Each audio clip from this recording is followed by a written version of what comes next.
అందరికీ నమస్కారం. నేను అలంపూర్ మున్సిపాలిటీలోని 1వ వార్డు కాంగ్రెస్ కార్యకర్త. ఈరోజు రాష్ట్రంలో తెలంగాణలో కాంగ్రెస్ ప్రభుత్వం వచ్చి 2 సంవత్సరాలు అవుతుంది.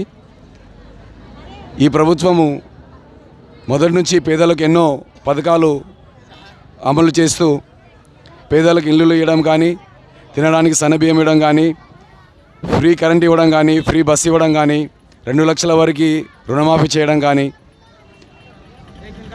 ఇలాంటి పెళ్ళి ఏడైన వాళ్ళకి ఎన్ని సంవత్సరాలైనా కూడా రాని వాళ్ళకు కూడా ఇప్పుడు రేషన్ కార్డులు వస్తున్నాయి.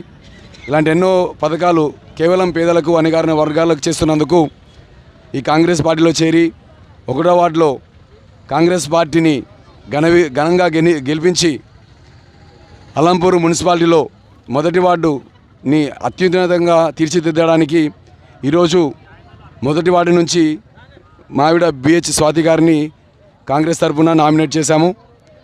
ప్రజలందరినీ కోరుతున్నది ఏమనగా, మీరందరూ మన ఊరు డెవలప్ అవ్వాలంటే, ప్రభుత్వం నుంచి వచ్చే పథకాలన్నీ ప్రతి ఇంటికి చేరాలంటే మనమందరం కలిసి హస్తం గుర్తుకు ఓటేసి అల్లంపూరు మున్సిపాలిటీలో 9 వార్డులని మొత్తము హస్తం కైవసం చేసుకునేలాగా మీరందరూ ఆశీర్వదించి అఖండ మెజారిటీ ఇచ్చి అల్లంపూర్ మున్సిపాలిటీని ఎంతో డెవలప్ చేయడానికి అవకాశం ఇవ్వాల్సిందిగా కోరుతున్నాము.